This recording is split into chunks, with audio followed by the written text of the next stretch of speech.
CETEMIN, Petroperú, Expo Cobre 2026, Southern Perú, Abratec Ingenieros, Petar Hilo, Casal Ingenieros, Media Impact, Clínica Cavani, Viceversa Consulting 25 años. Presentan Tierra Adentro con Oscar Díaz.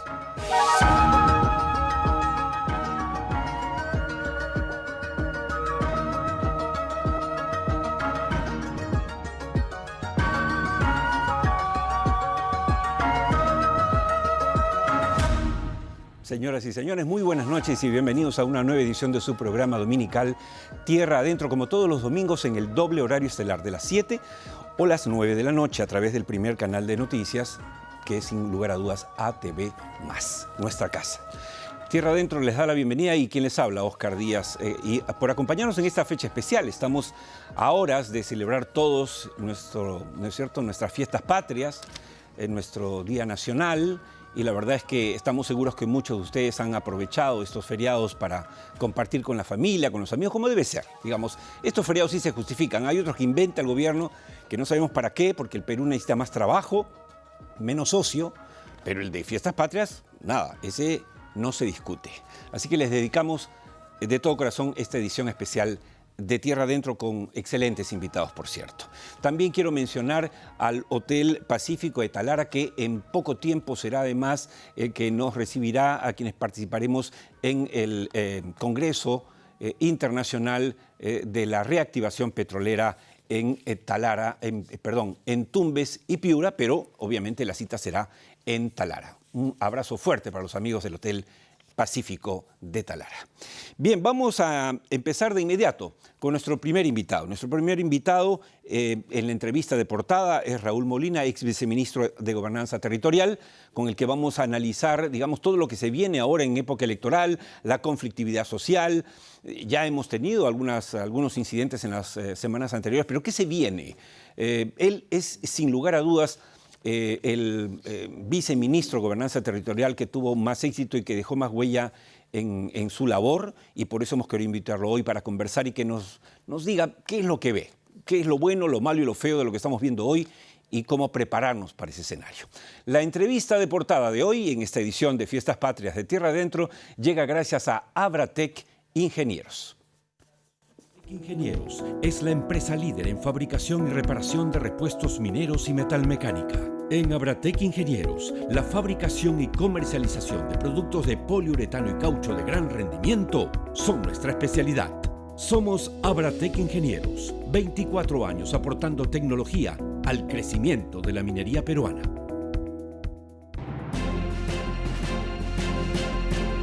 Entrevista de portada. Bien, ya está con nosotros nuestro primer invitado en esta edición especial de Fiestas Patrias de Tierra Adentro, Raúl Molina. Muchas gracias, Raúl, por haber aceptado nuestra invitación. Tuvimos oportunidad de reencontrarnos con Raúl hace semana y media en un evento importante en Moquegua que comentamos la semana pasada aquí con Mario Picón, así que ni corto ni perezoso comprometí a Raúl para que estuviese aquí en los estudios de Tierra Adentro. Empecemos por el primer tema. Digamos, me gustaría que compartas con los televidentes del país, si fuera el país que nos ven, tu diagnóstico en breve, diagnóstico social camino a las elecciones del 2026, o a las mega elecciones, porque son en realidad varias elecciones. Claro, se repite después de 20 años un recambio de todos los órganos de gobierno que componen el Estado peruano, ¿no?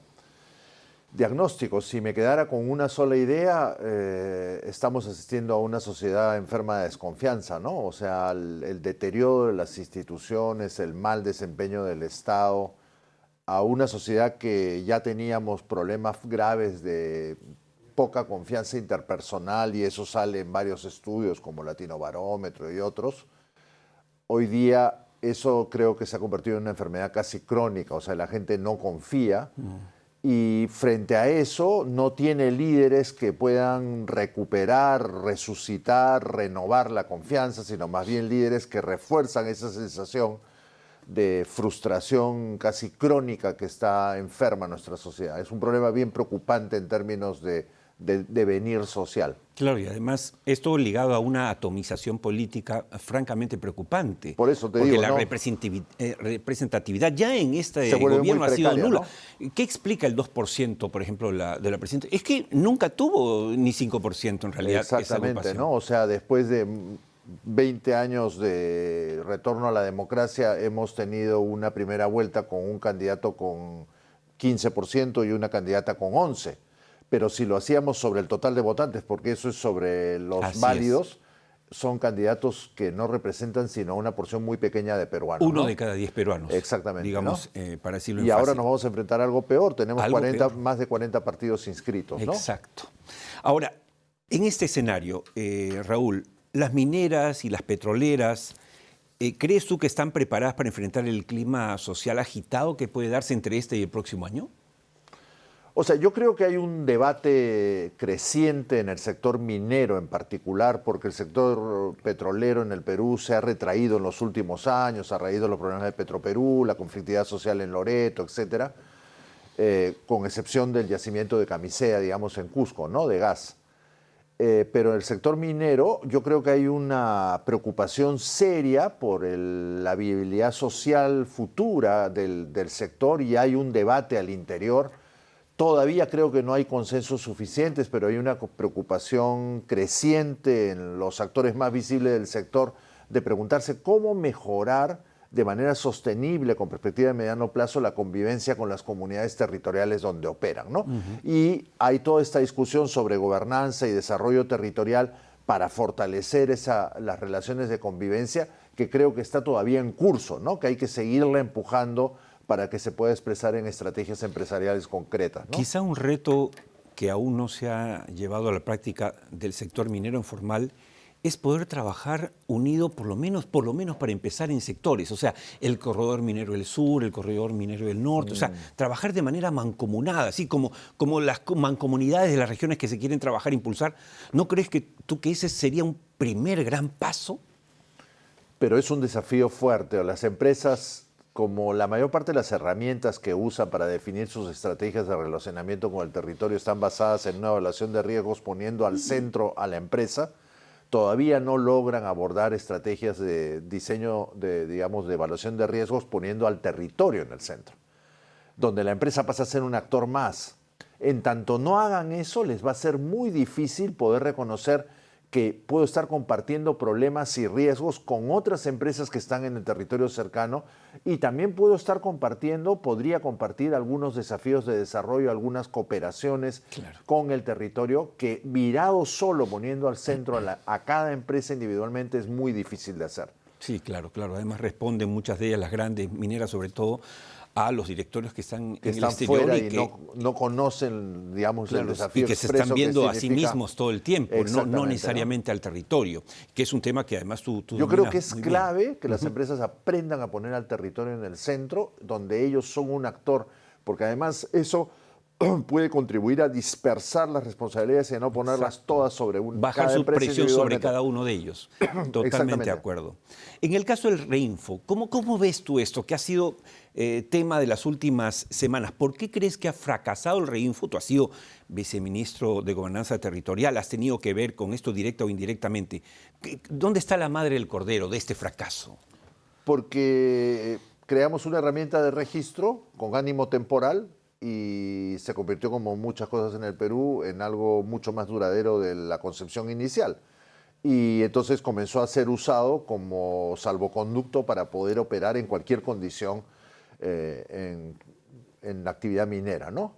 Entonces se ha sobreabusado de una herramienta. El Estado ha demostrado una vez más que sueña con supervigilar las actividades económicas, pero tiene muy poca capacidad de hacerlo en cada territorio, además con la enorme diversidad y los desafíos geográficos que representan muchos de los territorios mineros.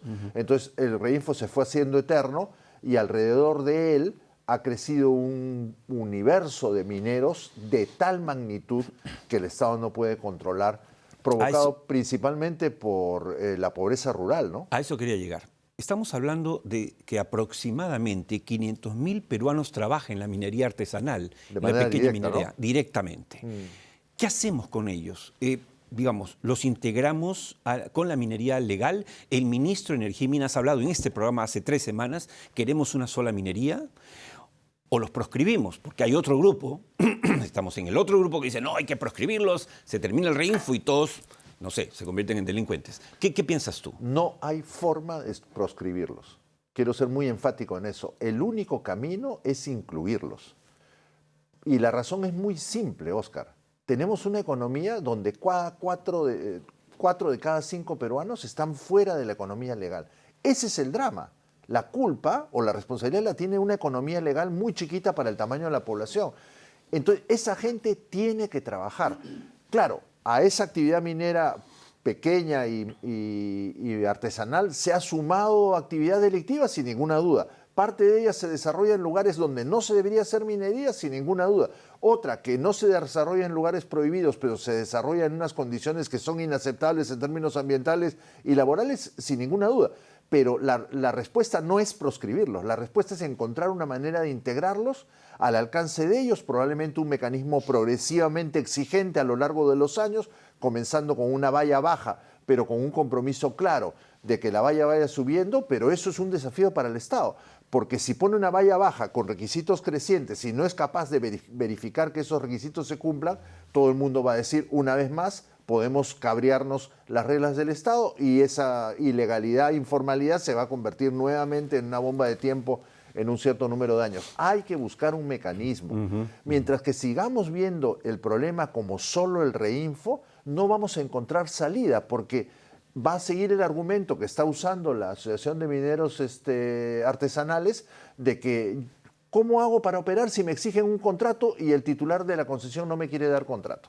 Estuve viendo algunos números para venir a la entrevista y he descubierto varios reportes y solo uso los números más prudentes, sí, porque hay reportes que dicen mayor. Hay 8 departamentos del Perú que entre 1/3 y 60% de su superficie está concesionada para minería. Entonces, no hay forma de que podamos resolver el problema si esos concesionarios que detentan entre 1/3 y 60% de la superficie de los 8 departamentos con más minería en el Perú no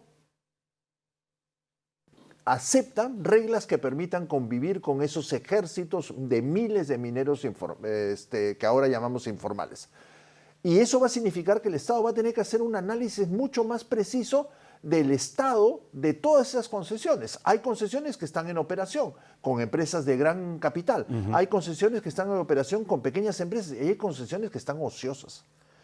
Muy probablemente algunos es muy fácil, muy barato mantener una concesión vigente en el Perú. El derecho de vigencia es ridículo. Cierto. Entonces hay que reestudiar el problema. O elevamos el costo de mantener una concesión ociosa o buscamos con las empresas que tienen grandes territorios concesionados, o sea, miles de cuadrículas de 1 kilómetro cuadrado, para ver cómo hacemos para que en determinadas zonas esa empresa, sea grande, mediana, pueda convivir con mineros artesanales que vayan poco a poco adquiriendo en el marco de un contrato legal determinados compromisos ambientales y laborales. No hay otra manera. Claro, claro. Y lo que hablábamos antes de salir al aire, o sea, si queremos resultados distintos, no... Tenemos que hacer las cosas distintas. Claro, no podemos seguir haciendo lo mismo, esperando que, yo creo que el Ejecutivo suceda un milagro. Ha dado un paso audaz, dejando fuera a 50.000 reinfos que estaban inactivos, se ha quedado con 30.000, pero 30.000 versus 500.000 es un universo muy pequeño. Hay que encontrar una manera que permita incorporar a la mayoría de esos 500.000, cumpliendo, como digo, determinadas reglas. Y hay lugares donde vamos a tener que decir con claridad, acá no se puede hacer minería. Claro. Y vamos a tener que desarrollar la capacidad de reprimirlo y ayudar a esos peruanos a que encuentren otra fuente de ingresos. Claro. Eso no es tan evidente en algunos sitios como Madre de Dios, pero tendremos que buscar la manera de hacerlo porque no podemos prohibirle a la gente que sobreviva de su trabajo. Claro, porque además cuando hablamos de esos 500.000 peruanos, algunos que nos pueden estar viendo, no se trata pues de esos 500.000, no es que los 500.000 son delincuentes, pues, o sea, estamos hablando de que hay, sí, personas que promueven la esclavitud, la trata de personas, la contaminación abierta. La violencia hay un grupo simple. Ahí, la violencia, la explotación de menores. Es un grupo pequeño. Y que además son los que se llevan realmente el dinero, usando a toda esta masa, exactamente, casi en situación de esclavitud. Dijo también bien el ministro acá que una preocupación ahora del ministerio era tratar de rescatar los valores y los derechos laborales de esos trabajadores, de esos mineros. O sea, buen inicio, ¿no? Creo otra mirada, Raúl, se parece un poco a lo que estás diciendo. Sí, pero no vamos a poder desde el comienzo meterlos al régimen general. Obvio. Vamos a tener que crear un régimen, pero una capacidad real. Claro, la SUNAFIL llega y los cierra a todos. No puede ser, no puede ser. Claro, claro. Y tampoco podemos pedirle los mismos instrumentos ambientales que le pedimos a las empresas mayores, y las empresas mayores van a tener que entender que estos mineros tienen que construir las capacidades. Y sería bueno que la gran minería y la mediana minería sea un aliado de la sociedad peruana para construir capacidades en la MAPE para poder poco a poco ir integrándose un régimen que efectivamente cumple estándares ambientales y laborales razonables. Raúl, tú has sido viceministro de Gobernanza Territorial y yo he dicho, en mi opinión, quizá uno de los mejores. No te pido que hables de las personas, pero sí dinos qué está fallando ahora, según tu mirada independiente, como consultor independiente, a esta entidad que nació con bríos, que digamos, y que después de tu salida los perdió todos. O sea, ¿qué ha pasado? ¿Decisión política? ¿Mejores cuadros? ¿Más presupuesto? ¿Qué crees tú? A ver, no quiero opinar sobre los que me sucedieron, pero en realidad un indicador del debilitamiento del viceministerio es la alta tasa de rotación de los viceministros de gobernanza después de que yo estuve. En mi caso duré 27 meses prácticamente. Ninguno ha logrado ni siquiera acercarse a esa duración.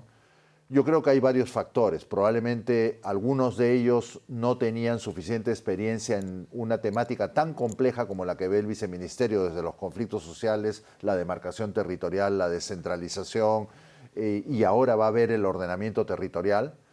Pero además yo creo que ha habido falta de claridad en los premieres y en las siguientes gestiones del Poder Ejecutivo en reconocer y asignar la debida importancia a un viceministerio que es el único órgano de nivel viceministerial que en su naturaleza tiene enfoque transversal multisectorial. Exacto. Y que por lo tanto puede contribuir a que las políticas del Estado tengan enfoque territorial, que creo que es el gran desafío que el Estado peruano no ha logrado todavía para poder responder más y mejor a las necesidades diferenciadas que tienen los peruanos en los distintos lugares del país. Y eso es particularmente obvio en el caso de la MAPE. Porque no hay una MAPE igual en el Perú, no es igual Patás que Ananea, no es igual Ananea que el CENEPA, no es igual el CENEPA que lo que está pasando en el Putumayo, en Iquitos. Entonces necesitamos herramientas que puedan adecuarse a la diversidad del territorio.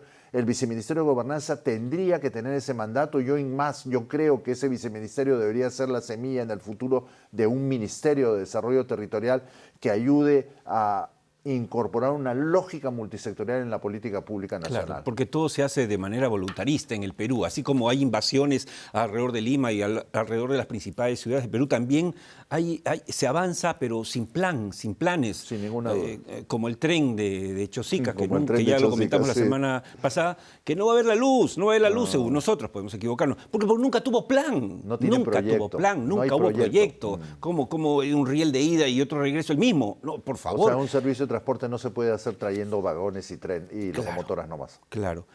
Me indican que estamos, digamos, ya volando en el tiempo, pero, a ver, permíteme hacerte dos preguntas finales. El precio del oro, la plata y el cobre están por las nubes. Y van a seguir así. Esto tiene dos caras, Raúl. La cara positiva es, Dios, estamos llenos de dinero, de riquezas, ¿no es cierto? Pero también crees tú que puede ser gasolina para el fuego de la conflictividad social.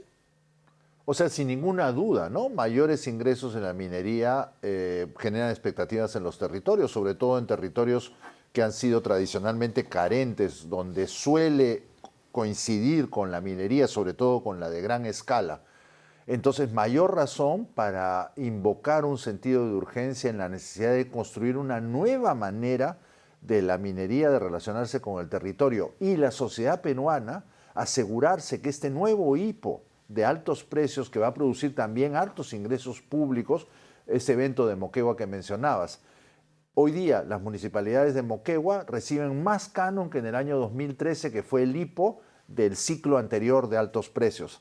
Entonces vamos a tener un ciclo de altos ingresos públicos que ojalá aprovechemos para promover tecnología, promover competitividad territorial y hacer que la economía peruana dependa menos de la minería de aquí a 10 años, por ejemplo, para que el Perú pueda decidir más libremente dónde hace minería y dónde no hace minería. Hoy día tengo que decirle a los peruanos y a las peruanas, tenemos que aceptar la minería como parte de la base económica de este país, porque lamentablemente en el periodo anterior de altos precios no hicimos lo necesario para que la economía peruana se diversifique lo suficiente. Última pregunta. El Instituto de Ingenieros de Minas del Perú hace grandes esfuerzos por plantear una agenda de desarrollo territorial. Tú mismo, entiendo, has participado en una importante publicación que comentó aquí en el programa el presidente del Instituto, Darío Segarra. Y he podido hojearlo y realmente es súper bueno, útil. Debería ser el libro de cabecera de todos los políticos y todos los candidatos presidenciales que están viéndonos en este momento. Ojalá llamen al instituto. ¿Qué falta para que los políticos tomen en serio estas iniciativas? Seguir promoviendo el debate, como mi amigo Darío Segarra está comprometido hace muchos años y algunos otros estamos buscándolo, y el instituto está haciendo una caja de resonancia para ese debate en los Jueves Mineros con la publicación del libro. Bueno, y se viene el Perumín. Se viene el Perumín, y además todos los años hace el Perumín con una lógica de convencer tanto al sector minero como a la sociedad y a la institucionalidad peruana de que la minería puede ser un aliado de un proyecto de desarrollo sostenible para el país. Ya estamos pensando con Darío en el tomo 2 del libro. Estupendo. Vamos a trabajar el tema de capacidades y ojalá poder proponer en el segundo tomo una caja de herramientas que operativice o ayude a las empresas a operativizar lo que está en el primer tomo, y lo queremos hacer a partir de casos de empresas peruanas, porque yo estoy convencido que la mayor parte de las empresas serias aplican parte de las herramientas del enfoque territorial y otras no. Y lo que queremos es, a partir de sus propias experiencias, poder decirle a las empresas, agarra esta herramienta que tú usas, pero combínala con esta que usa el vecino. Y eso tal vez irá en la dirección que tú proponías, que las empresas comiencen a darse cuenta que todo sector privado mayor que convive en un territorio puede ser un enorme motor para construir capacidades en los otros actores del territorio, incluidos los del sector público, para poder generar desarrollo territorial más inclusivo, más equitativo en un país como el Perú. Sí, quizá lo único que podríamos sugerirle a Darío y al Instituto es hacer un esfuerzo en lo posible para masificar la información. Es decir, por ejemplo, el trabajo que ustedes han hecho con Paola Bustamante, es extraordinario. O sea, es libro de cabecera para los políticos. Pero estoy seguro que lo habrán leído 100. No puede ser, pero hay medios de comunicación, hay que hacer el esfuerzo. Bueno, este es un espacio en el que me encantaría poder difundirlo. De hecho, voy a hablar con Darío ahora que te escucho y recuerdo este tema.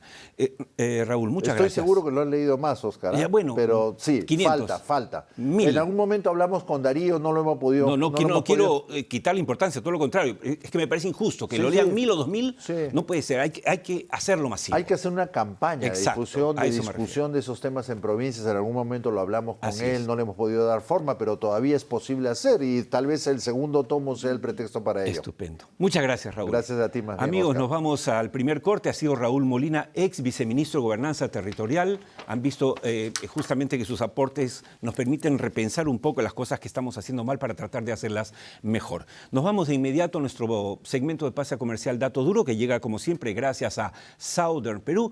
Y luego volvemos con mucho más en el programa. No se muevan de sintonía.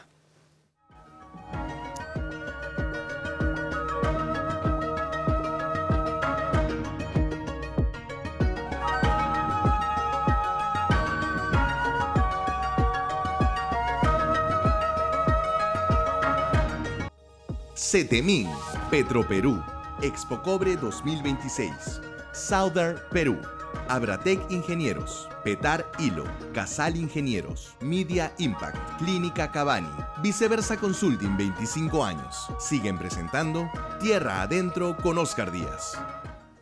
La edición especial de Fiestas Patrias de hoy de Tierra Adentro llega gracias a Expocobre 2026. En la era del cobre, planifica tu presencia en Expocobre 2026, que preside el director general de operaciones de Southern Perú, Jorge Mesa.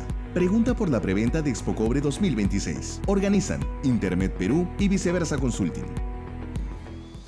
El evento Expo Cobre está constituyendo y estamos mencionando en cada edición del programa los que conforman el Consejo Consultivo de Expo Cobre 2026, que es sin duda el evento más importante del cobre en nuestro país el próximo año, un año además netamente electoral. Damos la bienvenida ahora al Consejo Consultivo a Adolfo Rojas. Adolfo Rojas es presidente de AEDIBE, la institución que promueve la electromovilidad. Claro, en teoría uno diría, bueno, ¿y qué tiene que ver la electromovilidad con el cobre? Pues todo.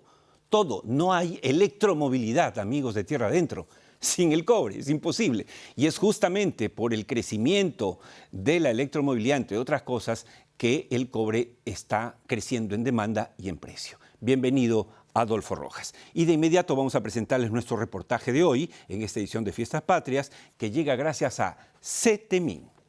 Talento en cada comunidad minera. Nosotros lo entrenamos para estar listo desde el primer día. Formación continua que responde a tus necesidades reales. Operatividad, sostenibilidad y reputación. Todo en uno. CETEMIN, tu socio en productividad con propósito.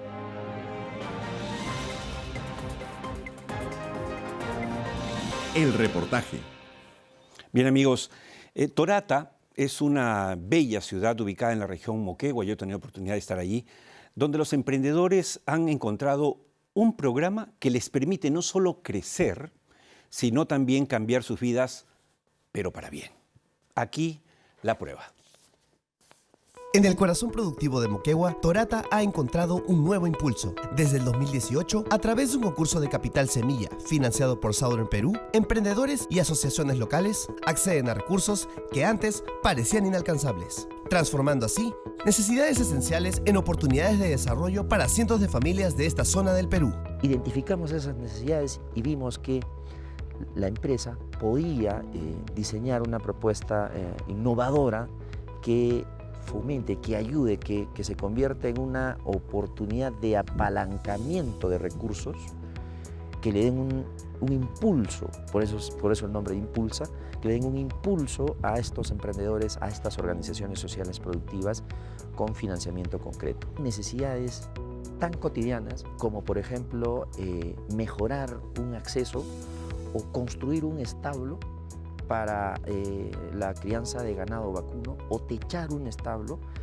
o como también construir una planta para procesamiento de alimentos balanceados que beneficie a una asociación. Yo sí he motivado bastantes amistades, porque hay personas que en sí criaban 10 gallinitas. Yo les digo, ¿por qué no te crías mejor 50, 80? Y me han hecho caso y están criando. Pero sí también tienen, tienen esas ganas de presentarse. Justo están esperando la convocatoria de este año. Yo sé que hay bastantes que se van a presentar. Torata alberga una gran diversidad de iniciativas agrícolas, ganaderas y pecuarias, muchas de ellas lideradas por pequeños productores y asociaciones comunales. Sin embargo, la falta de acceso a financiamiento ha sido históricamente una barrera para mejorar su infraestructura y aumentar su productividad. La mayor parte de los agricultores son pequeños agricultores. No tienen esa capacidad económica para poder comprar una cantidad así de geomembrana o tubería, lo que es HDP. Y gracias a Dios nos hemos podido ser ganadores, ¿no? de este concurso, y nos hemos beneficiado con 3 reservorios, que como le digo, ese es uno de acá, el otro que está acá arriba y el otro es en la parte de arriba, es para Codorada le decimos. Ahí son 3 reservorios que estamos, y con eso ya un poquito se ha mejorado. Quisimos recuperar lo que es la crianza de animales, lo que hacían nuestros ancestros, pero de una manera más sofisticada, de ir mejorándolo. Justamente cuando empezamos con nuestro primer galpón, como es un lugar de mucha necesidad, era antes inaccesible, no había ni carretera, nada. Entonces, para trasladar el material, el cemento, todos los materiales que se necesite, era bien difícil. Identificando estas necesidades, Southern Perú diseñó junto a actores locales el concurso Impulsa Torata, un fondo de más de 1 millón de soles destinado a financiar propuestas concretas y sostenibles que resuelvan problemáticas específicas. Pero tan importante como ello es que el proceso de selección de proyectos se realiza de un modo transparente, con reglas claras y criterios técnicos que priorizan el impacto, la viabilidad y la experiencia de los postulantes. cuán sostenible es en el tiempo, qué alianzas genera esta iniciativa con otros actores, tanto públicos como privados. Asimismo, también se toma en cuenta la experiencia de esta organización social o productiva Emprendedores. Pues también nos enteramos, nosotros también participamos y pues ahí, pues como dice el nombre, Impulsa Torata, nos está impulsando a hacer, ¿no? A seguir creciendo, a mejorar, para mejorar el negocio, para mejorar la calidad de vida. En los años que se lleva adelante Impulsa Torata, las propuestas ganadoras han incluido la construcción de reservorios de agua en zonas de acceso hídrico limitado, galpones para aves, centros de crianza de cuyes, entre otros. Son iniciativas pensadas desde el territorio con mejoras tangibles en riego, sanidad animal y eficiencia productiva. En materiales para la construcción de mi galpón me dieron una peladora, criadera que es el termo, me dieron el foco rojo, me dieron los bebederos automáticos, el rotoplas y los comederos. La gente quiere más, digamos, una carne ecológica, natural. Entonces es a veces que nos piden de hilo. Nos piden de hilo, a veces de Arequipa. Y a veces pues nos piden, ¿no? Mándame 70, 80. Quizás en adelante vamos a poder de repente participar en otro concurso para poder ya que en su totalidad se beneficien todos. Los resultados no tardaron en llegar. Mejoras en la producción agrícola, reducción de la mortalidad animal y un aumento de ingresos familiares. Vale la pena destacar además que, superando todo pronóstico, algunos emprendimientos ya generan excedentes para abastecer mercados regionales como Hilo y Arequipa, ya que los beneficiarios están reinvirtiendo y proyectándose a futuro. Como le digo, la producción ha mejorado. Por ejemplo, yo tengo que regar esta parcela y acá anteriormente cuando echábamos así por gravedad tenía que estar jalando el agua, ¿no? Que ahora vengo, yo solamente abro la llave y ya está funcionando. Entonces yo me puedo ir a hacer otra labor. A mí me beneficia, me ayuda bastante ya que se disminuyó la mortalidad de mis animales. Casi se puede decir en 99%. Al fin nos queremos poner nuestros propios restaurantes, que se puede decir directo del galpón al sartén y a la clientela, ¿no? Estos cuyes ecológicos. Es lo que queremos nosotros hacer en el tiempo. Lo que queremos es darle buen uso a lo que nos apoyan, a esos proyectos, ¿no? Entonces, así como ve ahora, ¿no? Le estamos dando un uso adecuado y yo por eso estoy muy agradecido con el apoyo que nos han dado. Impulsa Torata no solo financia proyectos, también despierta aspiraciones colectivas. Muchos ganadores hoy motivan a otros a participar, generando un efecto multiplicador que fortalece la identidad productiva local. De esta forma, lo que comenzó como un fondo concursable con inversión minera se ha convertido en una fuente de inspiración y desarrollo comunitario que evidencia el enorme potencial de superación de los peruanos en la zona sur de nuestro país. Bien, en Tierra Adentro, les confieso, nos emociona y conmueve encontrar historias como las que les hemos presentado desde Torata. Peruanos humildes, pero luchadores que aspiran a un futuro mejor para ellos y para sus hijos. Felicitaciones a Sauder Perú por esta lección de empatía y compromiso con nuestros compatriotas del sur del Perú. Bien, nos vamos al segundo y último corte del programa en esta edición especial de Fiestas Patrias. Vamos con nuestro segmento de pase comercial Volver al Futuro y volvemos obviamente con mucho más en el programa. Volver al Futuro es presentado por Casal Ingenieros. En Casal Ingenieros somos especialistas en tanques de combustible y sistemas piping de diésel, gas natural y GLP. Casal Ingenieros es líder en proyectos electromecánicos, soluciones acústicas y control de ruido para plantas de emergencia con grupos electrógenos. Hace más de 3 décadas somos Casal Ingenieros. Cuenta con nosotros.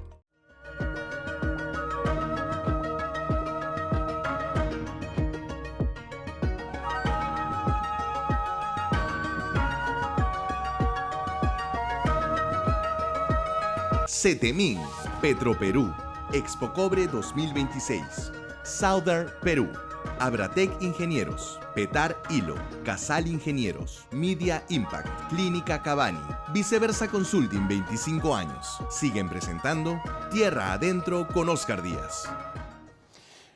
Aquí en el programa no tenemos duda alguna de que en el mensaje presidencial de 28 de julio la presidenta Dina Boluarte va a tocar el tema de la minería.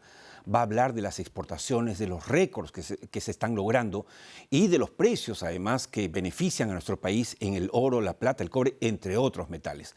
Y por eso hemos invitado hoy a Jorge Soto en este segmento que es la entrevista del cierre.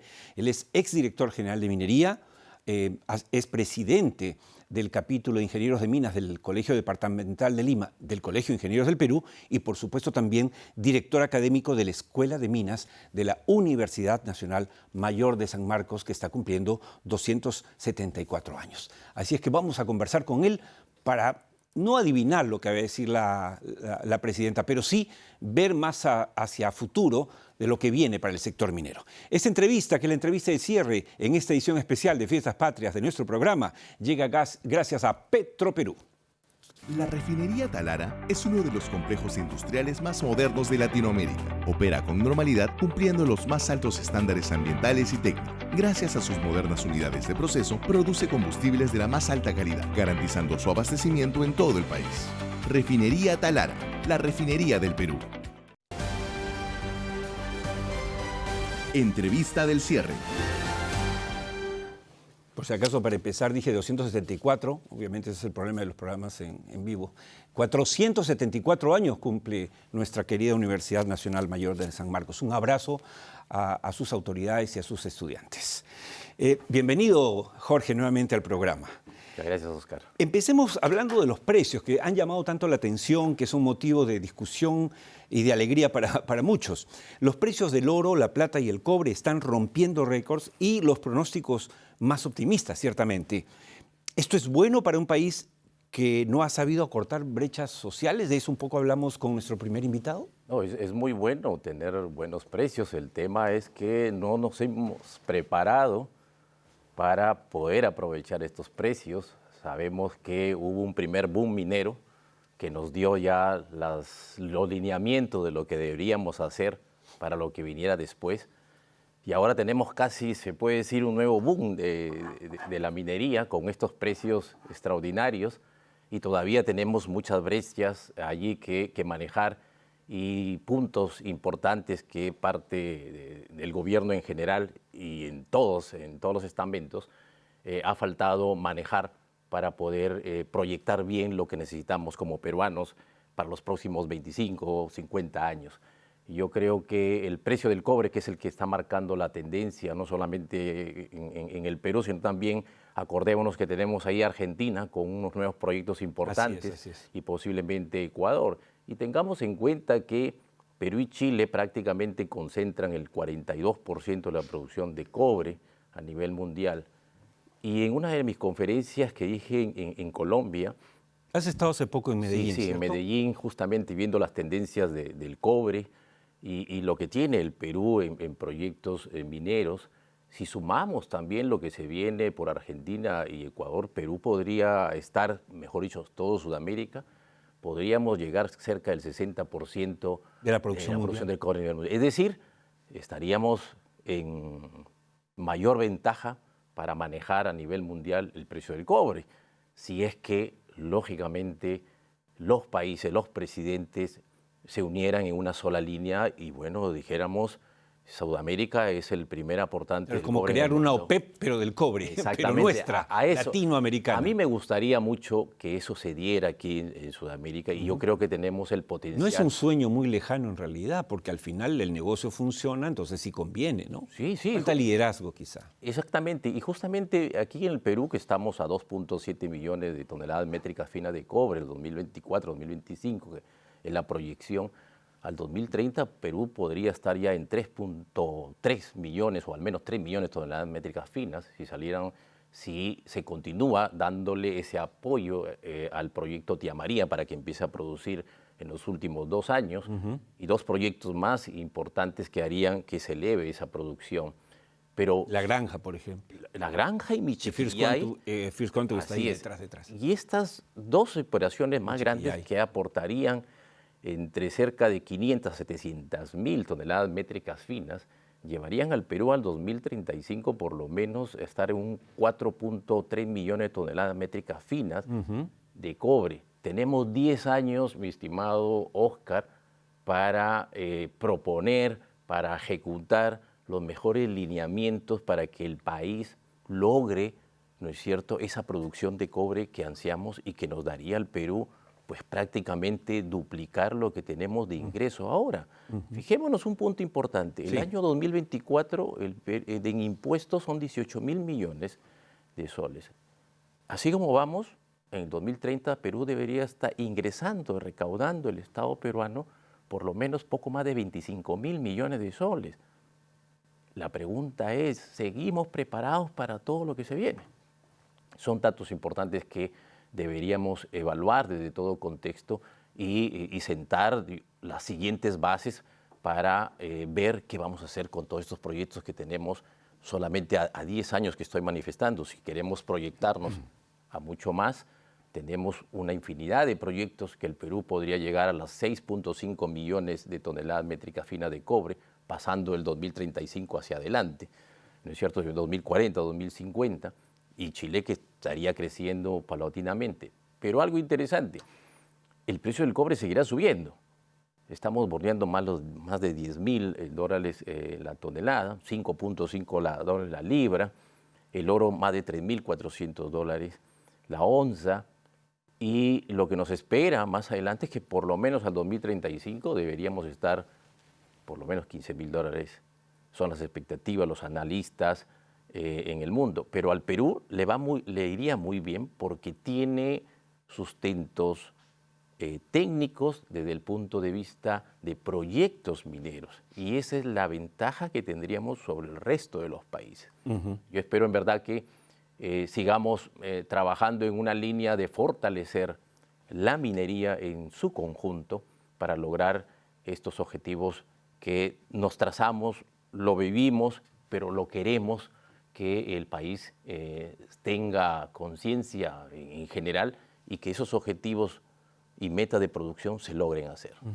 Aquí en el Perú tenemos esta inmensa ventaja porque cuando hablamos de la cartera que anunció el ministro Montero en el último PDAC de Toronto de 62.000 millones de dólares, estamos hablando de proyectos que perfectamente podrían echarse a andar, o sea, sin incluir posibles nuevas exploraciones, porque el Perú está lleno de estos minerales.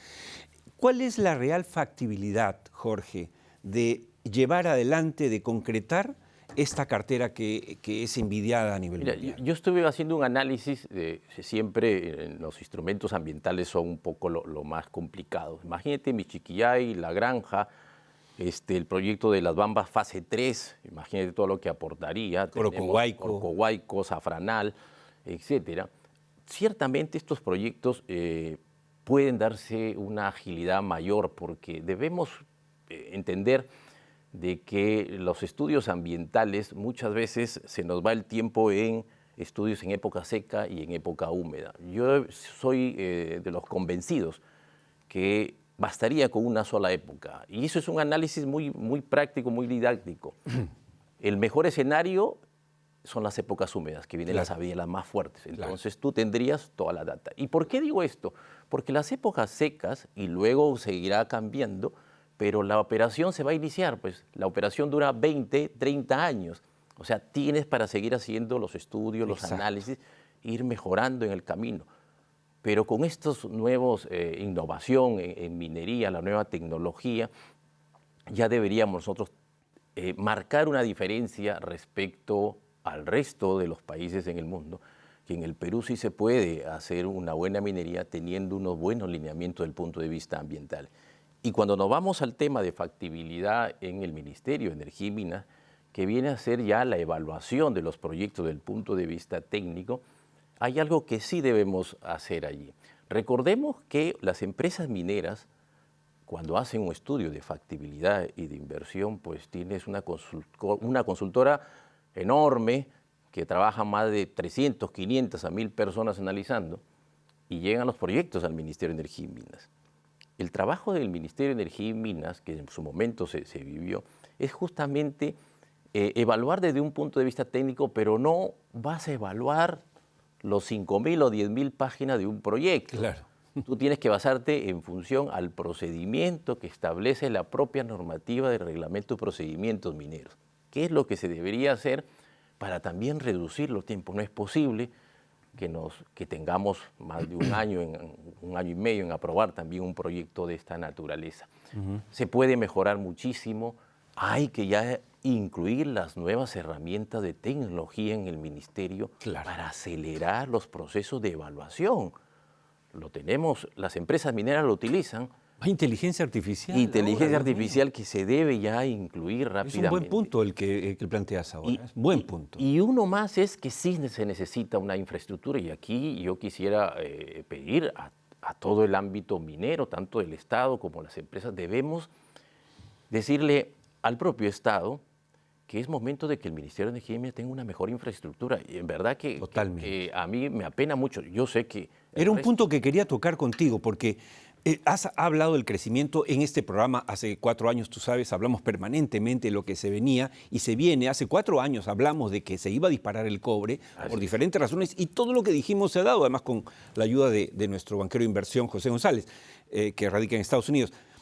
No es que hemos descubierto la pólvora, sino que era lo que se veía claramente. Ahora, en ese camino crece la demanda, pero no crece el presupuesto del principal ministerio, que es el de Energía y Minas. Y, por ejemplo, Ingemet, en el gobierno de PPK, y lo ha contado aquí Henry Luna, le quitaron sus ingresos propios y le dijeron: toda la plata se va al Estado y de ahí te vamos a dar lo que te podemos dar. O sea, esas dos cosas deberían cambiar. Sí, efectivamente. El Ministerio de Energía y Minas debería tener la mejor infraestructura. Lo tiene SENACE, correcto, en buena hora. Lo tienen el resto de los estamentos del Ministerio del Estado en buena hora.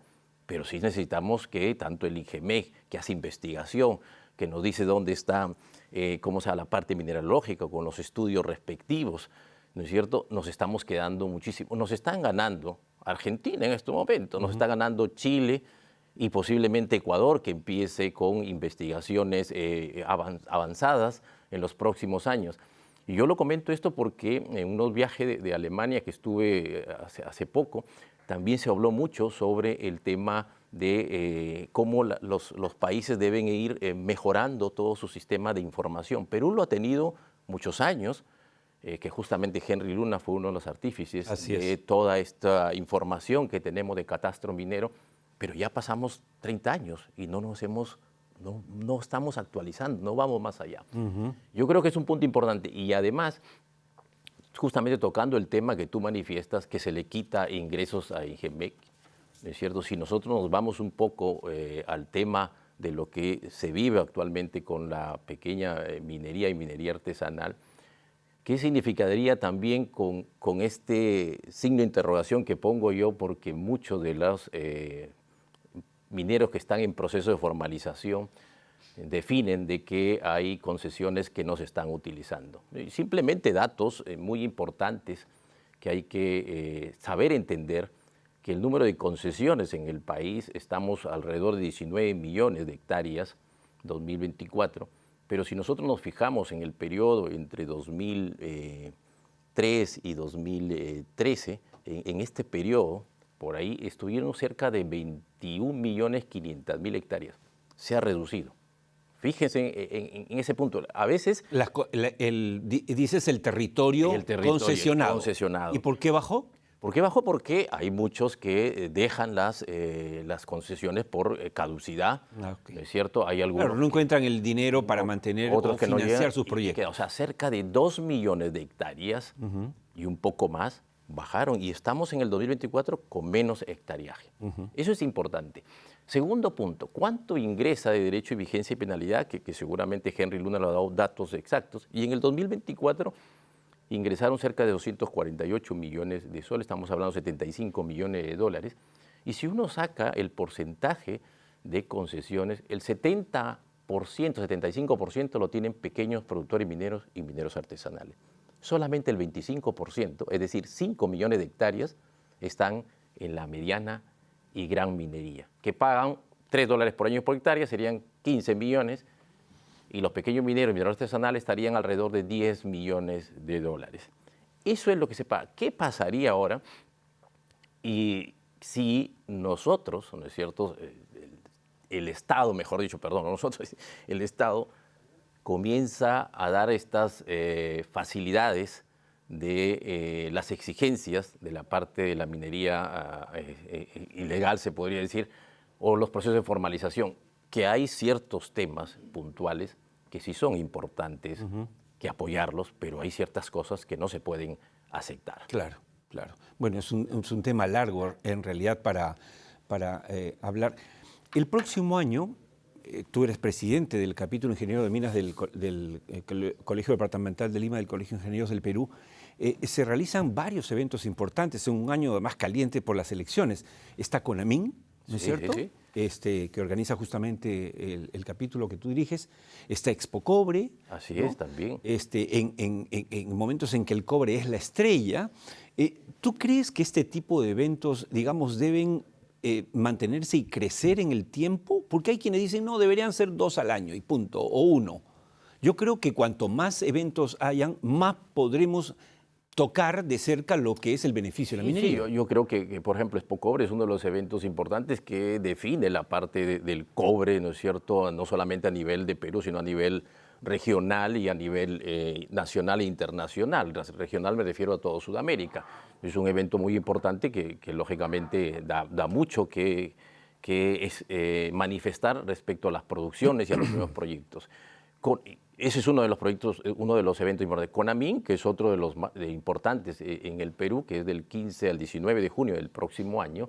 Lógicamente es un congreso nacional de minería que abarca todo lo relacionado al Perú y parte internacional, que se enfoca en las investigaciones de la mayor parte de ingenieros peruanos que están en las diferentes operaciones mineras, pero también ingenieros o profesores, investigadores de las universidades que aportan las nuevas investigaciones, que son también base fundamental para que luego salgan los grandes proyectos que tenemos o mejorar la parte metalúrgica de algún proceso, de alguna mineralización, y que lógicamente luego va justamente a Expo Cobre y a todos los eventos. Mira, me parece a mí y Perumín, que también se celebra este año, estamos bien diversificados en el país. Perumín se va en Arequipa, ¿cierto? CONAMIN en Trujillo. CONAMIN en Trujillo y Expo Cobre en Lima. O sea que prácticamente tenemos 33 millones de habitantes. ¿Ya? Solamente en la región norte donde estaría CONAMIN estamos hablando de alrededor de 4 o 5 millones. O sea, si solamente dijéramos que va al 10% o al 1%, ¿cuánta gente va a ir a CONAMIN? O sea, son cosas muy importantes que hay que tener en cuenta, que los eventos sí se pueden dar en el país. Perfecto. Jorge, muchas gracias por haber venido en esta edición especial de Fiestas Patrias del programa. Gracias por habernos dado algunas luces sobre lo que es tu pensamiento en relación al sector. Has dado varios datos importantes y yo rescato lo que has dicho, que debería verse con seriedad el tema del incremento presupuestal, tanto para el Ministerio de Energía y Minas como INGEMET, que son claves para ordenar, ¿no es cierto?, el crecimiento de la minería legal. Sí, solamente para terminar, estaremos como en Alemania este año del 2 al 10, exponiendo justamente sobre la tendencia del cobre y oro en el Perú y los proyectos mineros, que estaré en Assen, en Alemania, así que estamos siempre dejando bien alto el nombre de nuestro Perú. Estupendo. Muchas gracias, Jorge, y mucha suerte en ese evento. Como siempre vas a quedar muy bien y dejar en alto el nombre del Perú. Muchas gracias. Nos vamos con esta conversación tan interesante con Jorge Soto. Nos vamos a despedir hasta la próxima semana, deseándoles que sigan disfrutando de las fiestas patrias, por supuesto. Una frase solamente de Marco Aurelio, filósofo estoico. Dice, el que vive en armonía consigo mismo, vive en armonía con el universo. ¡Cuánta verdad! Pásenle el dato al señor López Aliaga, a ver si lo lee. Bueno, la próxima semana el punto de encuentro es el mismo, ATV+, el programa Tierra Adentro. Oscar Díaz les agradece su compañía y los invita a hacerlo la próxima semana también, si Dios quiere. Gracias.